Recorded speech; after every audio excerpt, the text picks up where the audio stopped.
স্বামী প্রতিদিনের মতো অফিস থেকে বাড়ি ফিরে আসে এবং তার কোটি টাকা রোলেক্স ঘড়িটি খুলে স্ত্রীকে দিতে চান, কিন্তু হঠাৎ ঘড়িটা তার হাত থেকে সোজা মাটিতে পড়ে যায়। এরপর সে কিছু না বলে বেপরোয়া ভাবে নিজের ঘরে গিয়ে বই পড়তে শুরু করে। আর কিছুক্ষণ পর যখন তার জল তেষ্টা পায় এবং জল খেতে যে যখন সে দেখলো যে গ্লাসটা খালি, তখনই সে বুঝতে পারলো যে তার স্ত্রী যে সব সময় তার সমস্ত প্রয়োজন মেটাতো সে বাড়িতে নেই। পরের দিন স্ত্রী নিজেকে খুব সুন্দরভাবে সাজিয়ে তোলে এবং ডিভোর্সের কাগজে সই করে দেয়। সহকারী গিয়ে স্বামীকে এই খবর দেয়, কিন্তু যখন সে দেখলো যে স্ত্রী কোন রকম খোরপোশ ছাড়ে সবকিছু ছেড়ে চলে যাচ্ছে, তখন সে বুঝতে পারলো যে এই মহিলা লোভী ছিল না, কারণ কোনো মহিলাই বিলিয়নের সম্পত্তি এভাবে ছেড়ে দেয় না। স্ত্রী সেদিনই বাড়ি ছেড়ে চলে যায় এবং যাওয়ার সময় কাজের লোককে বলে পাঠায়, তোমার সাহেবকে বলে দিও কাল সকাল 8টায় ডিভোর্সের অফিসের বাইরে দেখা করতে। পরের দিন মহিলাটি সকাল 6টা থেকে 11টা পর্যন্ত অপেক্ষা করতে থাকে। আর সে প্রায় 200 বার তার স্বামীকে ফোন করেছিল, কিন্তু স্বামী প্রতিবারই কোনো না কোনো অজুহাত দেখিয়ে এড়িয়ে যায়। এরপর রেগে গিয়ে মহিলা সোজা তার অফিসে পৌঁছে যায়, কিন্তু ভেতরে ঢোকার আগেই তার সেক্রেটারি তাকে থামিয়ে দেয়।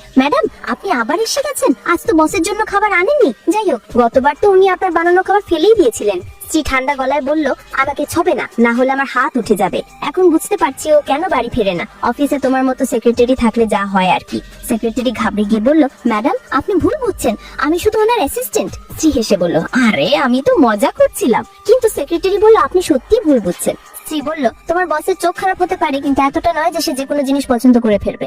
এমন সময় স্বামী সেখানে এসে জিজ্ঞাসা করলো, কি হচ্ছে এখানে? সেক্রেটারি বলল, স্যার আপনার স্ত্রী কিছু ভুল বুঝছেন। স্ত্রী বলল, আমরা আজ ডিভোর্সের জন্য দেখা করার কথা দিয়েছিলাম, আমি 1 ঘন্টা অপেক্ষা করেছি, তবু তুমি আসোনি, তুমি আমার সময় নষ্ট করছো। স্বামী বলল, তোমার সময় নষ্ট? আমি তো ভাবতাম তোমার সারাদিন তো আমার পেছনেই কাটে। স্ত্রী বলল, আগে আমি সত্যিই বোকা ছিলাম যে তোমার পেছনে নিজের জীবন নষ্ট করেছি।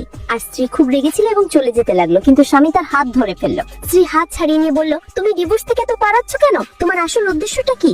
এমন সময় একটি রোলস রয়েস গাড়ি সেখানে এসে থামলো, যাতে স্ত্রীর ছোটবেলার এক বন্ধু বসেছিল। সে বলল, চলো, ডিভোর্স তো হয়েই গেছে, এখন সিঙ্গেল লাইফ উপভোগ করা যাক। স্বামী বলল, দেখলে তো, ও এই কারণেই তো খুশি, কারণ আমার থেকে ডিভোর্স পেয়েছে। স্ত্রী বলল, আমি তোমার সাথে 3 বছর কাটিয়েছি, কিন্তু আর 1 সেকেন্ডও নয়। কিন্তু ঠিক তখনই সে জানতে পারে যে তার বাবা এবং সৎমা মিলে তার আসল মাকে এত নির্যাতন করেছে